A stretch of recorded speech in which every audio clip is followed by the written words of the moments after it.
Hello, everybody. I hope everybody is doing well tonight. I thought I would do a magazine look through, and tomorrow I will probably be doing a role play for you all. I haven't been doing so well lately, unfortunately.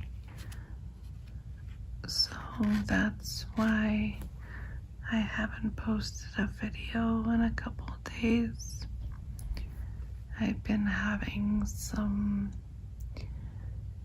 really bad symptoms, and I think I went into another flare, and it caused me to have a lot of numbness, as well as I am feeling like I'm having some difficulties with walking, but I'm going to try to stay positive, and hopefully everything will be okay. So today I also want to mention that I do have speech problems at times. So if you see that I am talking slower or I'm stumbling on my words, just ignore that. So this is a magazine, a life magazine of Elvis Presley. It says The King at 90, a story of Graceland, remembering Elvis Presley. Now I have to hold it up a little bit because the glare, but I have been a fan of Elvis since I was a little girl. I remember the first time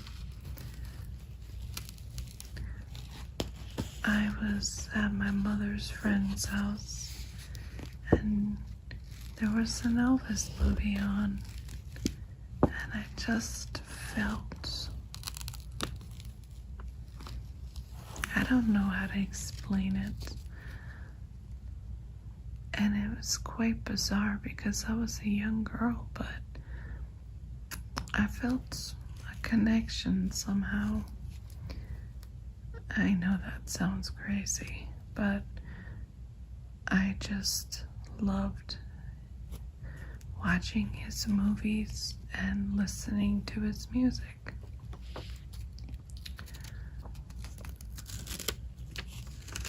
I mean, I don't know, maybe in another lifetime I knew him. If that exists, we really don't know, do we? Okay, now you probably think I'm crazy. But anyway, this says remembering Elvis Presley. And you could see whenever he would perform, he would have that hip shake, that leg shake, and all the girls would go wild.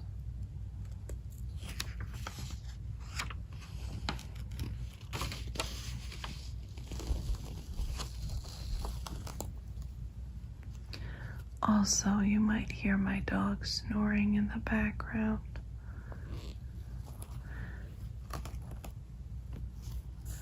So here he is signing autographs for all his fans. The girls back in the day went absolutely fanatic over him.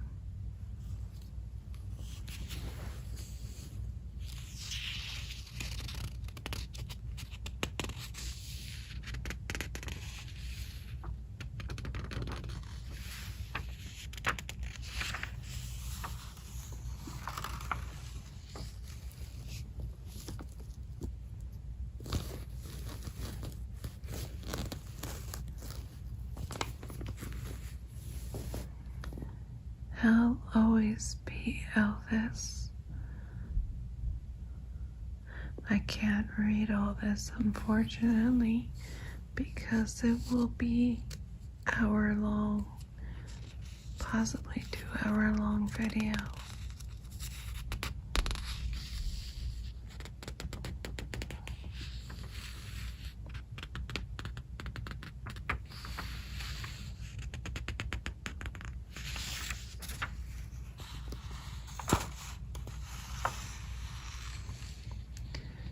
January 8th, 1935. It was a tragic and glorious day when the twins arrived. Tragic because the first, Jesse Garin, was dead. His father placed Jesse's body in a shoebox and buried it in an unmarked grave. Glorious because the second, Elvis Aaron, was bound for greatness. His mother was sure. When one twin dies, she later told Elvis, the one who lives gets the strength of both. Interesting. And that's his parents with little Elvis. How cute.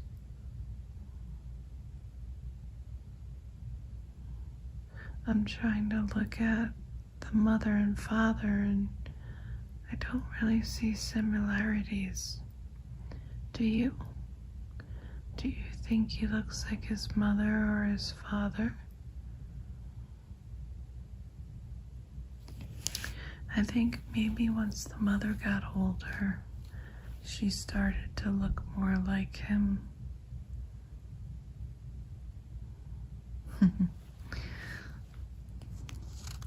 Kids back in the day, the way they dress, they're so cute.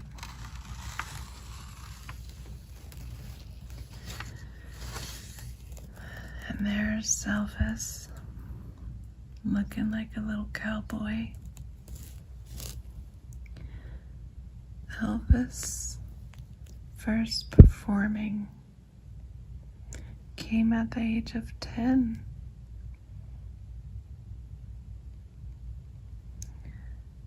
Okay, so 1935. Elvis's childhood home in Tupelo, Mississippi, where he spent lazy afternoons on the porch swing. Today the building is a historic site and a museum. Wow.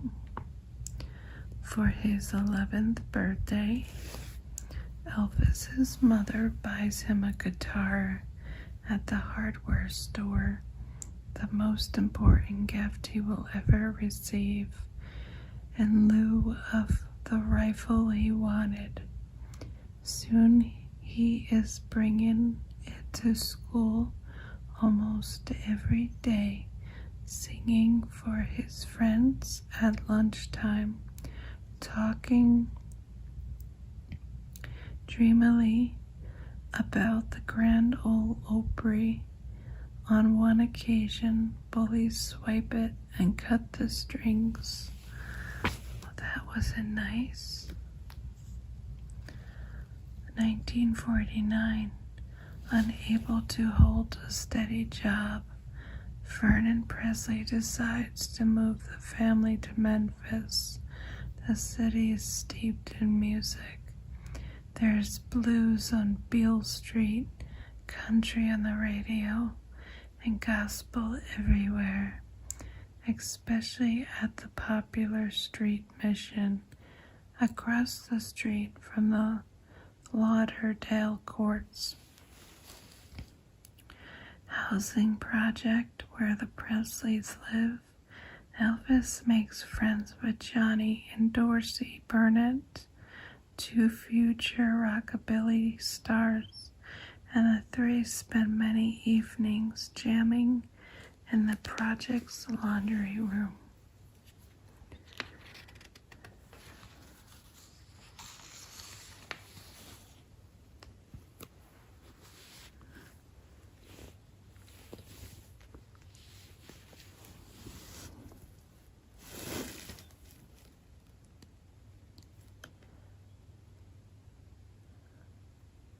You know, looking at this photo reminds me of my mother's old yearbook.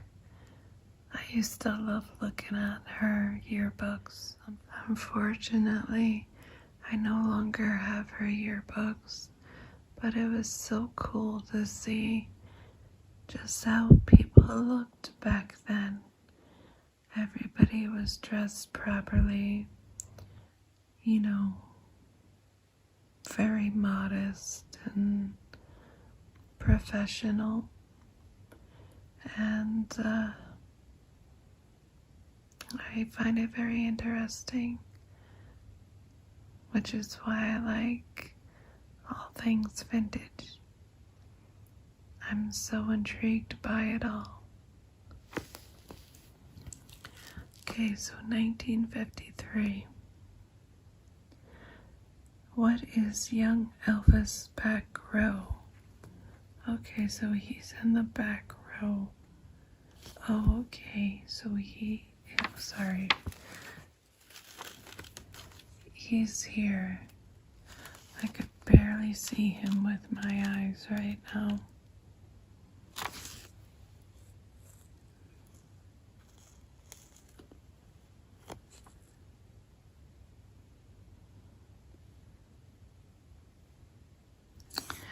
Gee, that doesn't help. Okay.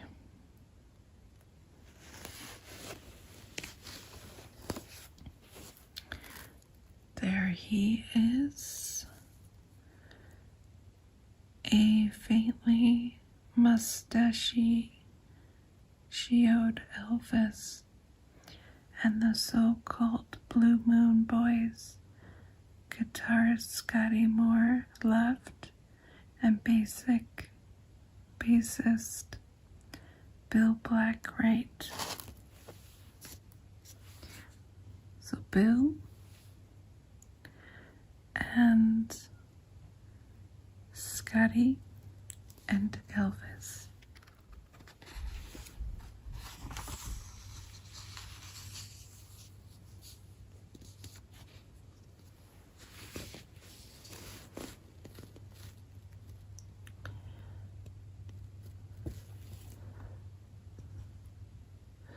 October 1954. Elvis's boyhood dream of appearing on the Grand Ole Opry comes true.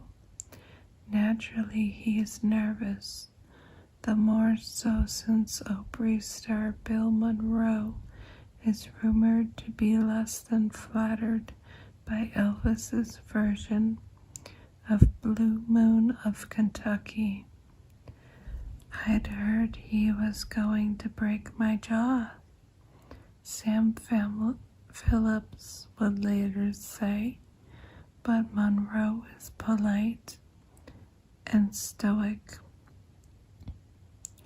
Unfortunately, so is the audience.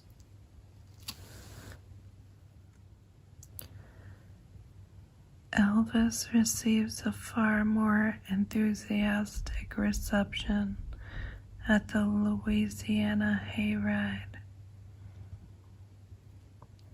Shreveport's answer to Nashville's Opry, says country star Porter Wagoner. Elvis would throw his guitar around over his shoulder, and then Bill Black would try to do that with his big stand-up bass. People would tear the house down. In a month, Elvis is headlining the show.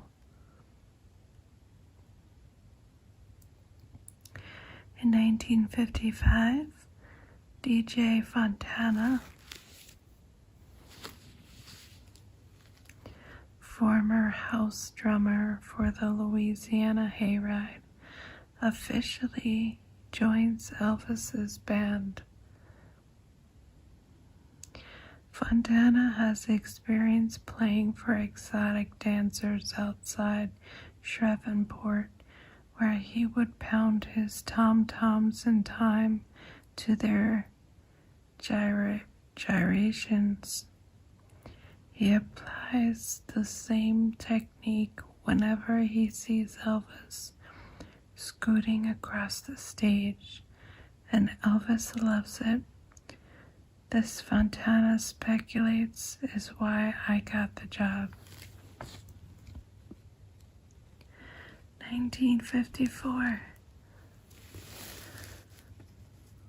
Elvis's last year of innocence. He began it as a truck driver and ended it as an up-and-coming hillbilly singer. He continued to take his hometown sweetheart, Dixie Locke, for milkshakes, and to listen to the records from Charlie Record Shop on North Main Street. He was sophisticated about only one thing: music. It's kind of like myself. Opposite, he admires an obscure R&B record of the King label. There he is.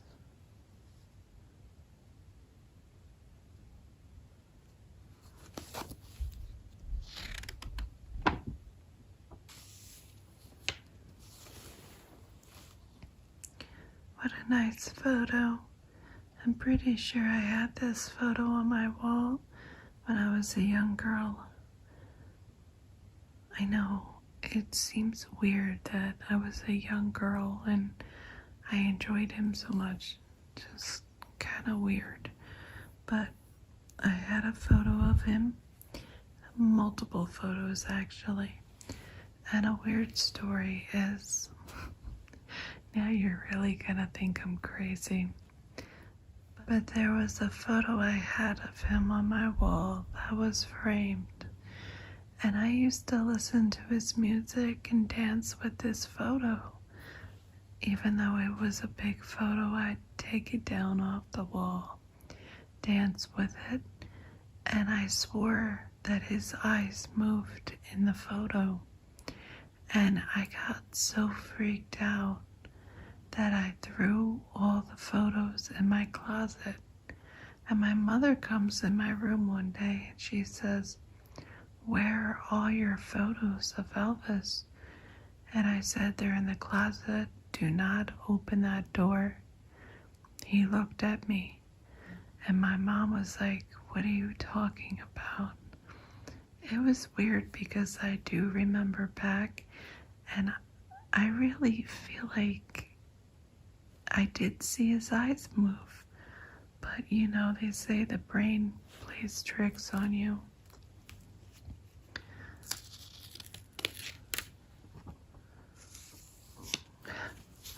Please don't think I'm that crazy, because I'm really not that crazy. Just a little bit. Wow, look at the crowd.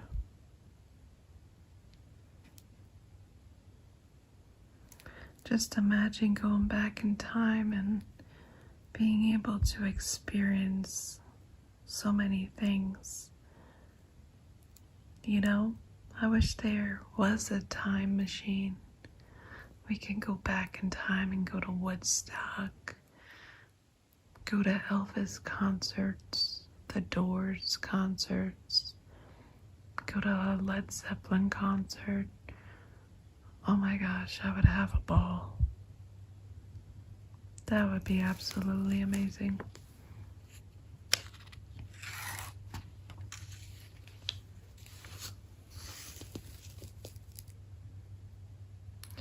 here we have him with all his popular moves. I mean, I gotta say, the man knew how to move. He knew how to shake that leg, shake the hips. He really got into it. And he had a lot of soul.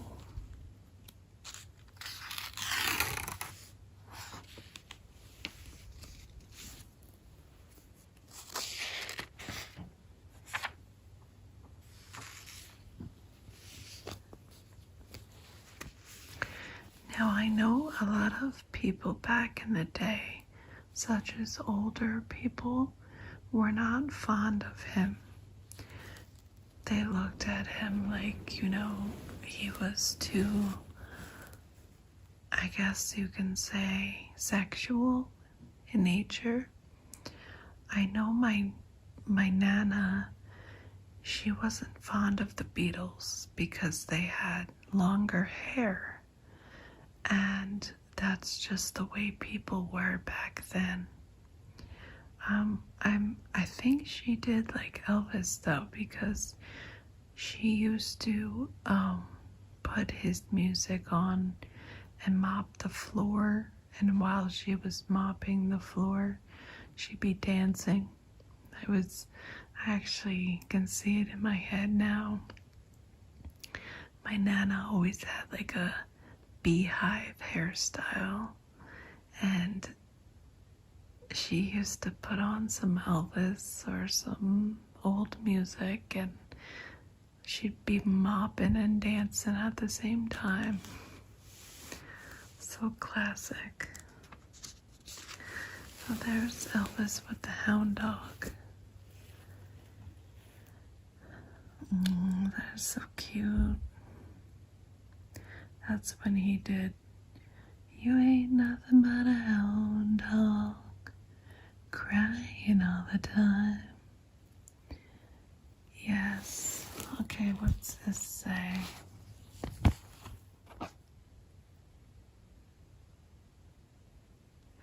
While Reverend Gray prayed for Elvis's soul, Jacksonville Judge Marion Gooding threatened to arrest his body on obscenity charges. Don't underestimate the intelligence of teenagers in sexual matters, warned His Honor. They can read all that stuff. Elvis met with Gooding, promised to behave, and then drove to Jacksonville Girls, wild by wagging his finger suggestively while singing. Drive careful on your way home, he teased the crowd, and don't let anyone pass you. Now, I don't know what all that's about. I must have missed something. Let me see here.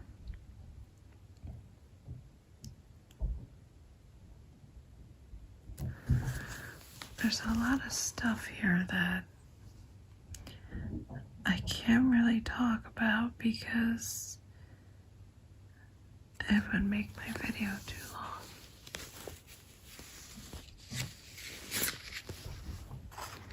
And I only have a certain amount of time to record.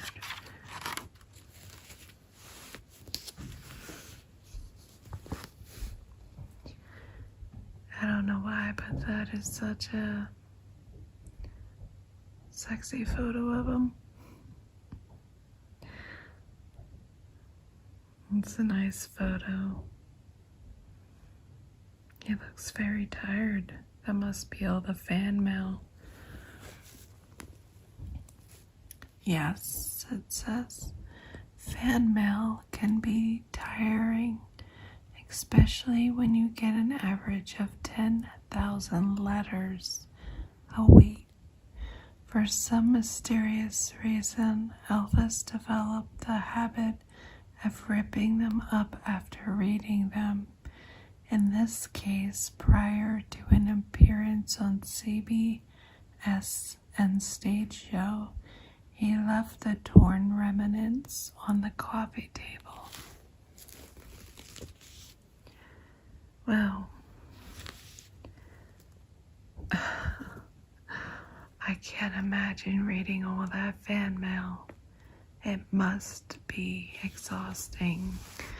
I mean, I don't think they do that anymore. I know back in the 90s, I used to write to music groups, and I wouldn't even get responses from them. You usually would get something from their, fan club. So the fan club would read the letters most of the time and just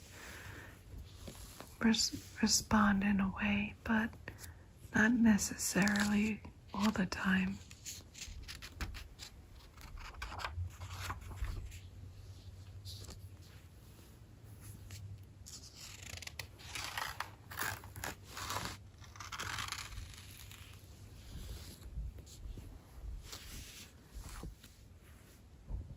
I'm going to try to go through this and find an interesting article or her photo.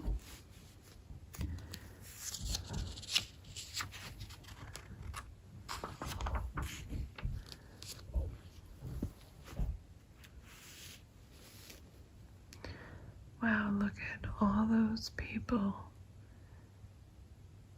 Wow. Imagine being admired by thousands of people. Excuse me, millions. Wow. I don't know what I would do. If I was a celebrity, I would just be so anxious all the time. But I suppose you get used to it, right? Nothing compared to the noise of the screaming girls, recalled former Life correspondent and later managing editor Richard Stoley, who covered Elvis's Florida tour in 1956. It was unearthly. It hurt your ears. Their shrieking was less agonizing to Elvis, but before one concert in Richmond, Virginia, they stood outside the window and screeched so loudly he could hardly hear either himself or the Jordanaires, his backup vocal group. Oh my goodness. I would probably walk off stage. I'd tell them, listen, I appreciate all the love, but you guys gotta be quiet. You guys gotta just keep it down so I can perform.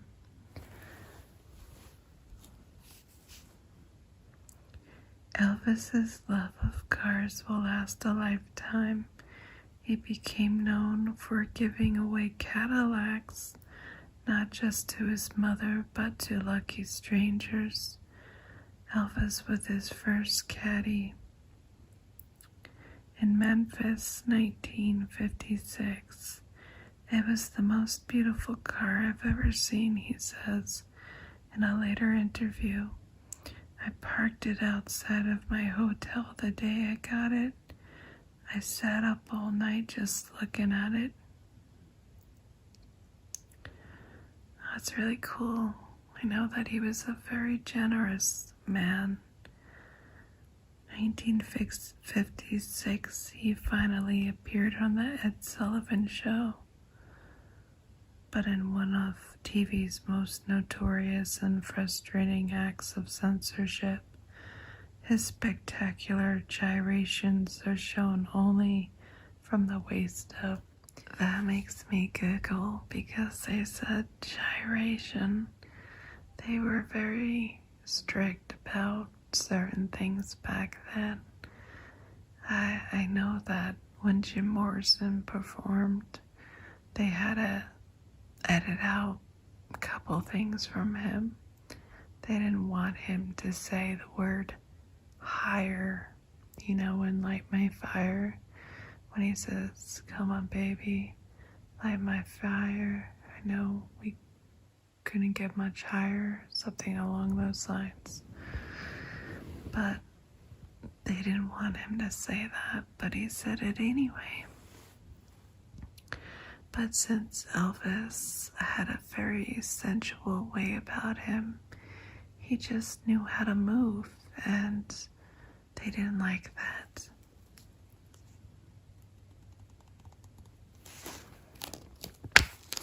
Okay, so let's see what else we have.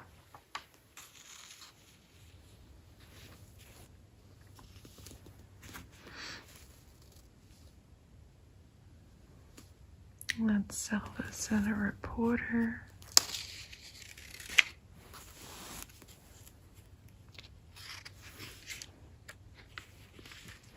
I try to hold it up so you don't see the glare.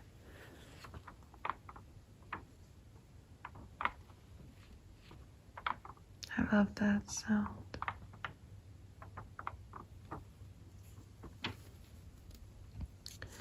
Well, there's Elvis getting frisky. Huh.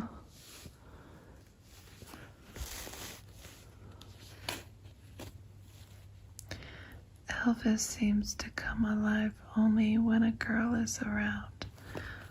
Hold on, I'm gonna have to bend this so I can see it.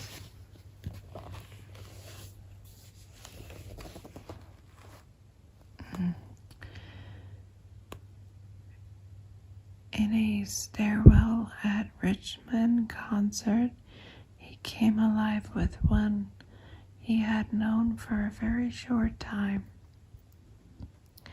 Gary once saw him in a restaurant flirting with woman after woman. He stood chest to chest with one, running his fingers lightly around the blouse ruffles. Boy, oh boy, he was a flirt, wasn't he? He knew how to ruffle women's feathers, I'll tell you that. And she stood still and said nothing while he talked to her in a low voice. When he met a woman he liked, it was not uncommon for him to reach out and touch her skirt or crane his neck to nibble her finger, said close friend and bodyguard Red White West. That boy sure had a constitution in those early days. Well, nowadays, people cannot do that. You know, you have to consent. You can't just be touching random women. Well, I'm sure it was consensual. Just like this photo, you can tell she is enjoying putting her tongue on his tongue. I do know that he did have a thing for younger girls, and I know there's a lot of controversy around that. Now, my thoughts on it are, I think that back in the day, things were different. Times were different. And we have to understand that that's just how it was back then. Older men dated younger women. I'm not saying that's right because I don't think that is right. But that's just the way it is. And when he was with Priscilla, she was only 14 years old when he met her. And he was in his 20s, I believe. Like 24, 26, not too sure. But I'm also somebody who's kind of, what's the word I'm looking for? Biased. Just because when I was young, I dated an older guy myself, so I can't really say much about that. But I will say that I know that if I had a child who was around that age and dated an older man, I would be highly against it. And I don't support that at all. So please don't get me wrong. I'm just saying that times were different back then. And, he stayed with Priscilla for a long time, but also cheated on her a lot. But he also did love her, very much so. But I guess he just was a wild man. Couldn't control himself, I guess. When it came to women, I don't think that is good at all. He should have devoted himself to only her. And boy, was she beautiful. Priscilla Presley was absolutely beautiful.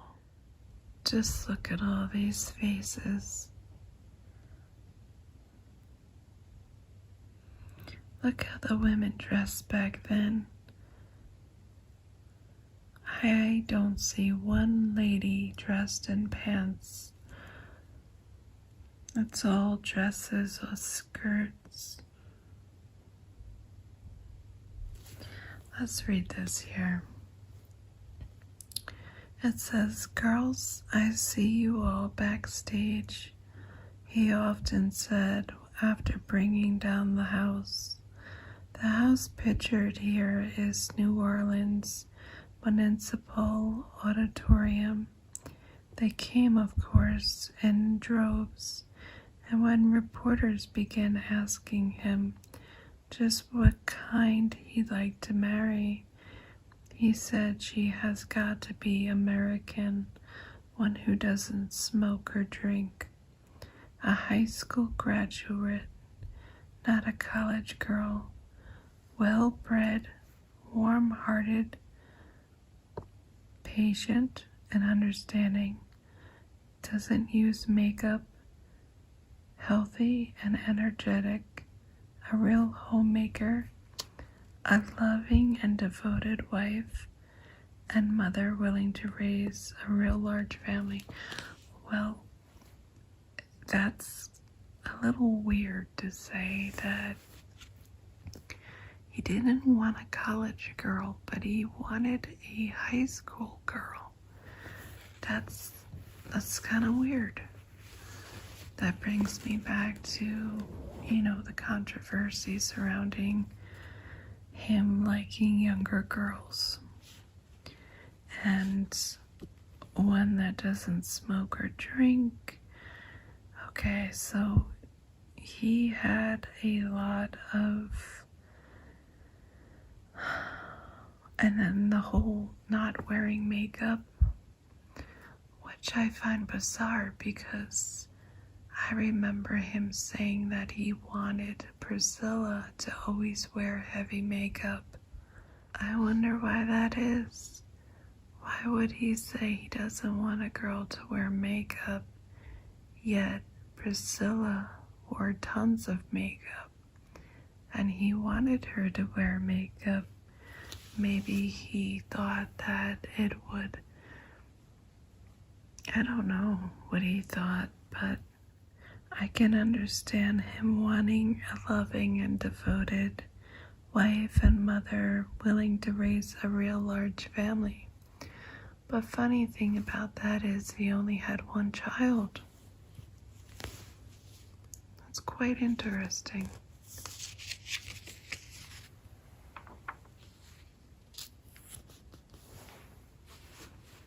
Okay, now who's he with? 1958, Sophia Loren. Oh, saw him for the first time in the Paramount commissionary. Wait, commissary and assaulted him like any other groupie. Oh my goodness, this man was wild. Look at him kissing on her neck.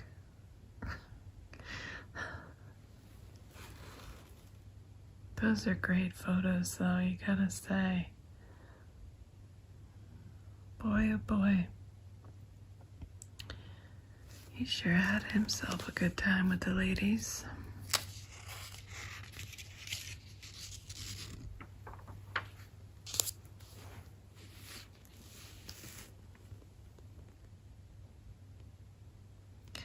So Ed Sullivan said, "He is not my cup of tea." And indeed, it is hard to imagine two showmen more unalike than Elvis and Ed. But when the public demanded it, Sullivan offered Elvis a booking on his show. Colonel Parker left with the stars, stunned Sullivan by demanding $50,000 fee. This was 10 times what he had been offered, and in fact, more than anyone had been paid for a TV appearance. Now let's think about this. $50,000 back in the 50s was like equivalent to millions today.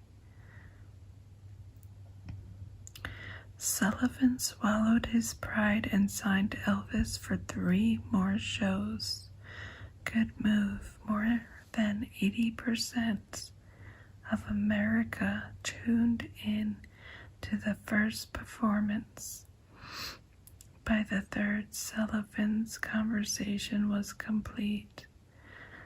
"This is a real decent fine boy," he said.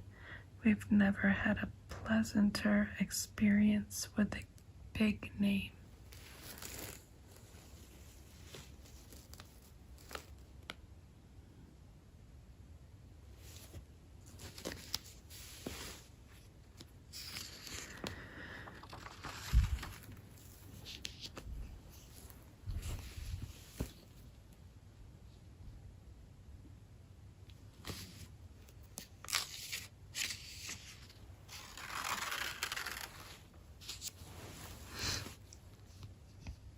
We still haven't got to the part with Priscilla. I hope this isn't too long. I can't see how long I'm at. Okay, so that's when he joined the army. When the draft notice came, all his friends tried to cheer him up. "They'll never take you," Cliff Cleves said. "You're too big." But it wasn't just Uncle Sam who wanted him to go. So did Colonel Parker. The draft was a free public relations bonanza. When the Army offered Elvis a performer's post in special services, the colonel would have none of it. "If they want my boy to sing," he said, "they are going to have to pay for it like anyone else." Elvis's last words as a civilian were, "F. Cliff Cleves."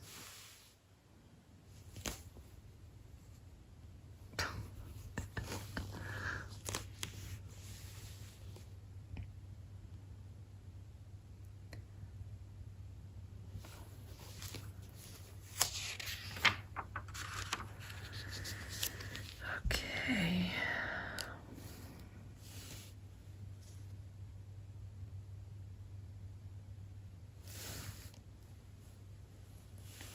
Here's Elvis getting his hair cut.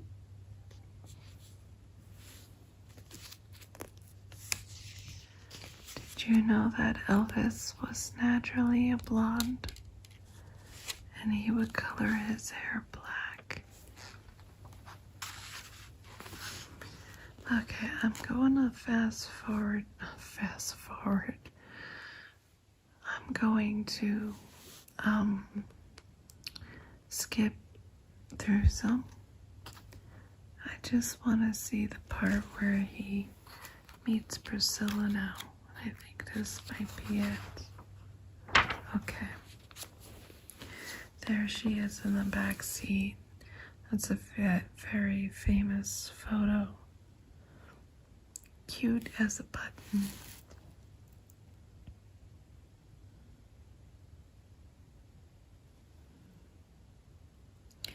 Okay, so both Elvis and his father, desperate to fill the void left by Gladys, met their future brides in Germany, but two more different females cannot be imagined. Dee Stanley was worldly. In fact, she was married when she started dating Vernon. So I guess at this time, Elvis's mother has passed. So the father remarried, and the lady was married when she started dating Vernon, which was Elvis's father. Priscilla was the picture of innocence, a 14-year-old in a sailor suit. When Elvis first laid eyes on her for 6 months, Priscilla and Elvis spent long evenings in his bedroom, talking intimately and smooching passionately. The night before he was to return to the States, she later wrote, "I begged him to consummate our love, but Elvis declined. She was too young, and besides, he told her, I'm torn with the feelings I have for you."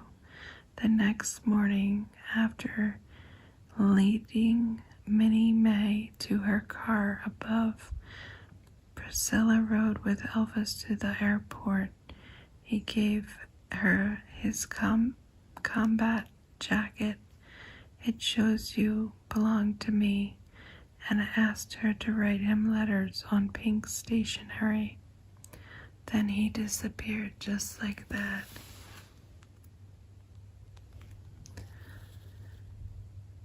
So if you want to get a more idea about Elvis and Priscilla, there was a movie called Elvis and Me. I recommend you watch it. So I guess they didn't do anything sexual because of her age.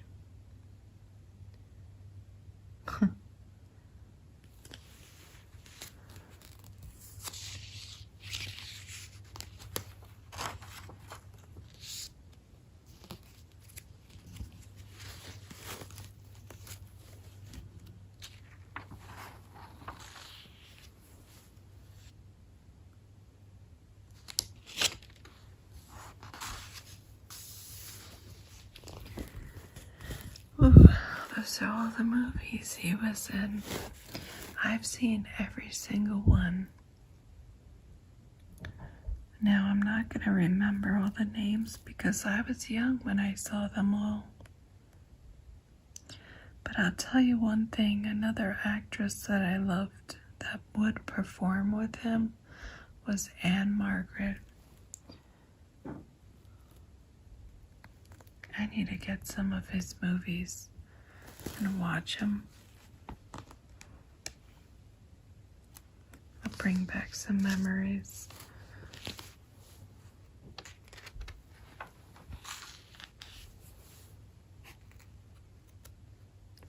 One thing I loved about Elvis, well, besides his amazing voice, that was my dog, by the way, was how kind and polite he was. He was a fine gentleman.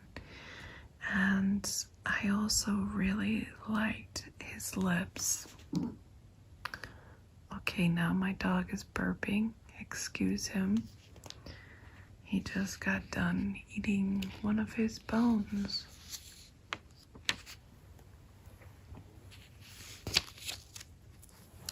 See, there's Anne Margaret there. I just thought she was absolutely stunning. I just think all these vintage ladies were absolutely stunning. Just something about the classic look. And Priscilla, oh my goodness. Absolutely beautiful. And there you can see all the makeup she has on that he used to want her to wear. So that whole interview where he mentioned he didn't want his girl to have makeup on was a contradiction. I love the hairstyles. I love the eye makeup. She was so pretty. I would love to have a look like her.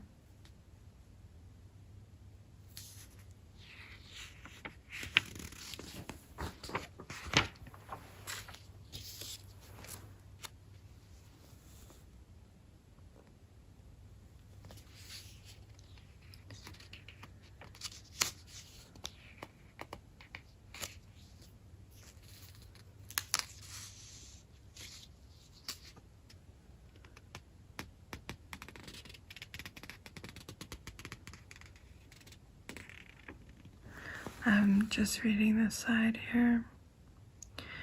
It says that he had little to smile about in the months before winging his way to Palm Springs with his bride. He had not appeared in concert since March of 1961, and his career at an all-time low. To make matters worse, just as he was beginning to film Clam Bake, about 2 months before this picture was taken, he tripped on an electrical cord, whacked his head on a bathtub, and suffered a concussion. It was wonderful to forget all this for a while. After the honeymoon, he took Priscilla to the ranch in Mississippi, where they stayed in a trailer. Then 9 months to the day after their marriage, she gave birth to their first and only child, Lisa Marie. So they got married, went and did the deed, and she got knocked up right away. It sounds to me he probably waited to do anything with her until they got married because he wanted a virgin. And then after they got married, she had a baby. Kind of like, what most people would want it to be like. You wait until marriage, and then after you go and you have your baby. Well, that's how it was back then, at least for most people.